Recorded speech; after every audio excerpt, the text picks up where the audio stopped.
नमस्कार साथियों, स्वागत है आपका गुरुदास शो में। साथियों, आज हम बात करेंगे ऐसी खेती के बारे में जो खेत में नहीं बंद मकान में होती है, जो मौसम पे नहीं मुख्यतः मेहनत व तकनीकी पर निर्भर है, जो युवाओं को नए रोजगार के अवसर प्रदान कर रही है। ऐसी आज का हमारा विषय है मशरूम की खेती। अब हम आपको मिलवाने जा रहे हैं एक ऐसे प्रोग्रेसिव फार्मर से जो कई सालों से मशरूम की खेती कर रहे हैं। नमस्कार सर, स्वागत है आपका हमारे इस पॉडकास्ट में। नमस्कार। सर, सबसे पहले आप हमारे दर्शकों को अपना छोटा-सा परिचय दें और आप कितने सालों से मशरूम की खेती कर रही हैं? मेरा नाम प्रशांत कुमार है। मैं हरसिंहपुर लौतन मुरल प्रखंड के अंतर्गत सकरा विधानसभा क्षेत्र है और जी। मुजफ्फरपुर ज़िला है। और मैं लगभग 8 सालों से बटन मशरूम, ऑयस्टर मशरूम की खेती 8 सालों से कर रहे हैं और इसमें अच्छे फ़ायदे हमें बुझा रहा है। जी। जो मेहनत कर रहे हैं उसमें फ़ायदा भी दिखाई दे रहा है, तो हम 8 सालों से कर रहे हैं खेती इस वजह से। जी। मतलब एक मशरूम नया बिगिनर है, तो उसे मशरूम स्टार्ट करने के लिए कितना स्थान की रिक्वायर्ड होगी? कम से कम जैसे छोटा-सा जगह में आप लगा सकते हैं। जी। 10 बाई 10 का कमरा है या 10 बाई 20 का कमरा है, जी। उसमें हम लगा सकते हैं छोटे स्टार्टिंग करने के लिए। जी। और जहाँ स्टार्टिंग करना है तो वहाँ ऑयस्टर से लगाएँ। हुँ। डिवरी मशरूम उसे बोला जाता है, ऑयस्टर मशरूम बोला जाता है। जी। तो अभी जो है सो सीजन ऑयस्टर मशरूम लगा सकते हैं। जी। हाँ, नए किसान के लिए यहाँ से ट्रेनिंग कर सकते हैं। और दूसरा क्वेश्चन है कि इसको एस्टेब्लिश करने में कितनी लागत की आवश्यकता होगी? लागत जो है सो ज़्यादा इसमें कुछ ज़्यादा है नहीं। ऑयस्टर जी। मशरूम और बटन मशरूम में थोड़ा-सा अंतर है। जी। ऑयस्टर मशरूम में लागत थोड़ा कम है, हुँ। फ़ायदे बराबर की है। जी। ऑयस्टर मशरूम में होता है क्या, भूसा और थोड़ा-सा या तो उबाल लीजिए जी। पानी में, गर्म पानी में धर के 1 घंटा उबालना पड़ता है, या तो शॉर्ट विधि से रासायनिक कुछ आता है बेबिस्टिन, फॉर्मलिन के दोनों का यूज़ करके 17 से जी। 18 घंटा फुलाकर जी। ऑयस्टर का हम खेती कर सकते हैं। जी। उम, और अब आप हमारे दर्शकों को बताइए कि बटन के लिए और रोस्टर के लिए कितने तापमान व नमी की आवश्यकता होती है? ऑयस्टर मशरूम जो है सो ऑयस्टर मशरूम का तापमान 20 डिग्री से 30 डिग्री के बीच में हम जी। उगा सकते हैं। जी। और बटन मशरूम जो है जी। सो इसे 20 डिग्री से नीचे चाहिए, नीचे नीचे चाहिए। तो इसके लिए हम अक्टूबर से और जनवरी-फरवरी के महीना तक के हम जी। खेती कर सकते हैं। मतलब तापमान बढ़ता है तो हाँ, इसमें उत्पादन में थोड़ी कमी आती कमी है। आती है। जी। तो इसका आपके पास कोई हल उपाय है क्या देसी घरेलू? देसी घरेलू यही है कि अगर तापमान बढ़ रहा है तो हम उसे ठंडा पानी का उपाय करें। उपाय करें? ठंडा जैसे नेचुरल रात की पानी सुबह में अपना थोड़ा मैनेज करने के लिए, मौसम को मैनेज करने के लिए रात की पानी है तो वो ठंडा रहता है। जी। जी। तो उसको पानी को छिड़काव करते हैं तो जिससे उसका थोड़ा तापमान बना तापमान रहता है। बना घट जाता है इसका। जी। अब आप हमारे दर्शकों को बताइए कि आप जब हार्वेस्टिंग करते हैं तो जी। आपको एक बैग से कितना मिलता है? बटन मशरूम में हार्वेस्टिंग जो होता है, जी। लगभग 10 केजी के बैग, 8 से 10 केजी के बैग में 2 से ढाई केजी का हमें हार्वेस्टिंग ठीक। होता है। जी। जी। जो लागत लगभग हुँ। 130-40 रुपये की रहता है जी। और उसमें लगभग 400 रुपये के आसपास जी। आ जाता है। अब हम आगे मेन मुद्दे पे बात करते हैं मार्केटिंग के बारे में। हुँ। आप दर्शकों को बताइए कि जब आप इसे थोक में बेचते हो और खुदरा में बेचते हो, तो हुँ। उसमें कितना क्या रेट का डिफरेंस रहता है? थोक का अलग रेट रहता है। थोक जो मार्केट में व्यापारी जी। जो लेते हैं उसका अलग रेट रहता है। जी। जैसे 60 रुपये, 170 रुपया केजी रहता है। जी। सीज़न में थोड़ा कम हो जाता है। हाँ। सीज़न में 120 पे भी आ जाता है, 130 भी रहता है। जी। तो और व्यापारी खुला रेट जो है सो कम से कम मैक्सिमम 150 रुपया प्लस ही रहता है जी। सीज़न में।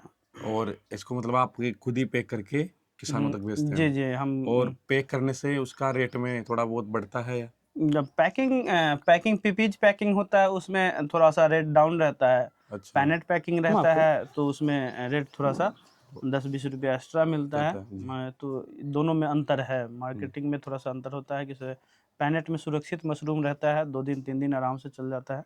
और और पीपीज में होता है थोड़ा दिक्कत हो जाता है। पीपीज में 24 घंटे के अंदर खराब होने की स्थिति में आ जाता है। तो और इसमें मुख्यतः समस्या रहती है कि लोग उगा तो लेते हैं, पर जी। वो बेच नहीं पाते हैं। तो आप उनको मार्केट स्ट्रेटजी कुछ बताएँगे क्योंकि आपको बहुत ज़्यादा समय हो गया इसमें? हाँ, तो मार्केट में जैसे किसान नए नए किसान को बहुत ही ज़्यादा इसमें जो दिक्कत आ जाता है मार्केटिंग का। जी तो मार्केटिंग में दिक्कत आता है, तो जहाँ सब्जी की दुकान है, थोड़ा सा अच्छे सब्जी की दुकान है, वहाँ पर हम जाकर उससे बातचीत करें और उसे दे बेचने के लिए थोड़ा सा लोभित उसे भी करें कि से हाँ 2 रुपया 4 रुपया हमें ज़्यादा बच रहा है और सब्जी जी से अलावा, तो उसे इच्छा रहेगा कि हाँ 2-4 रुपया एक्स्ट्रा हमें बच रहा है तो हम इसे बेचें। जी तो ऐसे दुकानदार जब धीरे धीरे आदत बन जाता है तो मार्केट में अपना जी। फील्ड बन जाता है फिर। और एक बार आप हमारे किसानों को ओयस्टर का हम्म। और बटन का बेक फिलिंग के बारे में थोड़ा सा बता दीजिए। हम्म, ओस्टर का जो होता है, ओस्टर का जैसे भूसा को हम तैयार करते हैं, जी तो भूसा को जब तैयार करते हैं तो पानी में जब बेबिस्टिन फॉर्मलिन के साथ मिलाकर फुलाते हैं तो 17 से 18 घंटा हमें फुलाना है और जी 18 घंटा के बाद निकाल कर और उसे सूखने के लिए डालेंगे। बस सूखने जहाँ सूखने के लिए डालेंगे वहाँ फॉर्मलिन का छिड़काव और करके उसके बाद बिल्कुल। ही डालेंगे। जी और उसके बाद जो है सो उसमें कम से कम 70% भूसा हाँ जो सूखना चाहिए, ड्राई जी थोड़ा सी नमी जो हाथ में जब भी भूसा उठाए तो हाथ में जांच कर देखे तो हल्का सा नमी हाथ ना में लगना लगना चाहिए। चाहिए। तो ऐसे पता चल जाता है कि हमारा भूसा कंप्लीट है, जी कवर करके, और उसको सुबह आवर में हाँ काम करने में अच्छा है। जी सुबह में पैक करके अपना डाल दीजिए अंदर। जी हाँ। और अब आप हमारे दर्शकों को बताइए कि जो बटन का बेक फिलिंग हम कैसे करें। बटन का बैक फिलिंग जो है सो एक शॉर्ट विधि है और एक लॉन्ग विधि लॉन्ग है। तो शॉर्ट विधि में पाइपलाइनिंग से खाद बनता है, जी लॉन्ग विधि जो है सो डायरेक्ट बनता है, जो उसमें 35 दिन का टाइम लगता है। 35 दिन जी का टाइम लगता है तो उसमें 35 दिन खाद बनाने में समय लगता है। फिर उसके बाद जी जो है सो बैग तैयार करना है तो 35 दिन के बाद तैयारी करना है। तो जी सभी चीज़ उसमें अपना, जैसे खाद रेडी करते हैं तो उसमें 2% यूरिया हो गया, कैल्शियम हो गया, जिप्सन हो गया, ये जी सब 2% के मात्रा, मुर्गी वीट हो गया 20%, तो ये सब डाल के अपना तैयार जी करते हैं। फिर 35 दिनों के बाद रेडी होता है तो उसके बाद फिर बैग के रेडी करते हैं। जी बैग रेडी करते हैं तो उसके बाद जो है सो 10 से 15 दिन के बीच जो है जो जी हमारा बैग केसिंग के लिए तैयार हो जाता है। जी तो उसके बाद केसिंग 1 इंची मोटा, हाँ 1 इंची मोटा करके और उसको तैयार करके फिर किया जाता है प्रोडक्शन के जी। इंतजार। कई जो किसान होते हैं या कई जो युवा भाई होते हैं वो यूट्यूब पे वीडियो देख लेते हैं जी कि जी। लाखों की कमाई है हम्म, और फिर वो जब करते हैं तो फिर फेल हो जाते हैं। तो आप हम्म, उनको क्या सलाह दोगे। हम तो ये कहेंगे कि ठीक है यूट्यूब से अपना देखते हैं करते हैं, मगर इसे थोड़ा सा साइंटिस्ट से भी सोचना समझना है। इसे जी ऐसा नहीं है कि इसे हम जैसे अब खेती करना है, अब मोबाइल से हम देख लिए कर लिए, जी मगर उसमें बहुत सारा छोटा छोटा चीज़ों पर ध्यान देना पड़ता है। हमें जी क्या टेम्परेचर रखना है क्या नहीं, जी टेम्परेचर के लिए फिर देखना पड़ता है। उसके बाद बैग का टेम्परेचर देखना होता है कि इस बैग का जी हमारा टेम्परेचर बीज जैसे डाल दिए तो जी बीज में जैसे बीज डला हुआ है तो बीज को प्रोग्रेस करने के माइसेलियम जो रन करता है तो जी उसके लिए टेम्परेचर थोड़ा सा अलग रहता है, जी तो उसको 22 से अब 26 डिग्री टेम्परेचर चाहिए बीज को जी प्रोग्रेस करने के लिए। तो उसको उस ढंग के टेम्परेचर में डाला जाता है तो बीज खुलता है, फिर जी। प्रोग्रेस करता है उसमें। और जब आप मशरूम उत्पादन करते हैं उसमें मुख्य चुनौतियाँ क्या रहती है आपको। मुख्य उत्पादन तो हो ही जाता है, उसके बाद जो चुनौती रहता है मार्केट में, जो तो मार्केट अच्छे ढंग से मिल जाए तो कोई दिक्कत नहीं जी परेशानी है। बिल्कुल। और इसमें आपको सरकार के द्वारा जो सब्सिडियाँ या कुछ योजनाएं हैं उसके बारे में भी बता दीजिए। सरकार के द्वारा जो सीजनली जब आता है तो अब सरकार जो बहुत चीज़ों पर ध्यान दिया है। जी पहले ओस्टर मशरूम के ही मिलता था बैग, जी अब जो है सो बटन का भी मिलता है। जी बटन का भी योगदान सरकार के द्वारा दिया जाता है। जी। उसके बाद ओस्टर भी दिया जाता है, बैग बना कर दिया जाता है। अच्छा हाँ, बैग बनाकर, बिल्कुल बैग बनाकर इस बार मैंने लगभग 14-15 हज़ार बैग हम बनाकर अच्छा और दिए हैं अच्छा बिहार सरकार के द्वारा। अच्छा जी तो इसमें सब किसान को ही, छोटे-छोटे किसान ट्रेनिंग करने के लिए जो गया है वहाँ मिला है सभी को। अच्छा। और आप मुख्यतः अब हार्वेस्टिंग का भी इसमें बड़ा रोल रहता है। यदि हार्वेस्टिंग अच्छे से नहीं करते हैं तो क्वालिटी खराब बिक्री होता है। खराब होती है। तो जी, आप जी। एक बार हार्वेस्टिंग के बारे में ही बता दीजिए। हार्वेस्टिंग जैसे हुआ ना, वो हार्वेस्टिंग जो होता है तो हार्वेस्टिंग जड़ जो होता है जी तो जड़ सहित उखड़ना चाहिए, नहीं तो जड़ उसमें जब रह जाता है जी तो उसका क्वालिटी फिर अगला मशरूम जो आता है तो थोड़ा सा चिपटा टाइप का गोलाकार ढंग का नहीं बन पाता है। उसका जड़ सहित खींचना चाहिए, जड़ हट गया हाँ तो अगला जो वहाँ पे अपना कोकोपीट डाल दिए, कोकोपीट कवर हो गया तो उसके बाद फिर अगला जो मशरूम निकलेगा तो वहाँ से अच्छे क्वालिटी का निकलेगा। अगर उसके वो जड़ जो उसमें रह जाता है हाँ। तो दिक्कत आ जाता है थोड़ा सा। नया किसी वहां से नहीं निकल पाता है। हाँ, नया नहीं निकल पाता है वहाँ से। हाँ। और अब आप दर्शकों को बताइए कि मतलब कहीं कहीं दर्शकों का माइंडसेट होता है कि अब जब उन्होंने खाद या कोकोपीट काम में ले लिया तो वो किसी काम में नहीं आना, तो आप बताइए कि उससे का भी कोई यूज है क्या?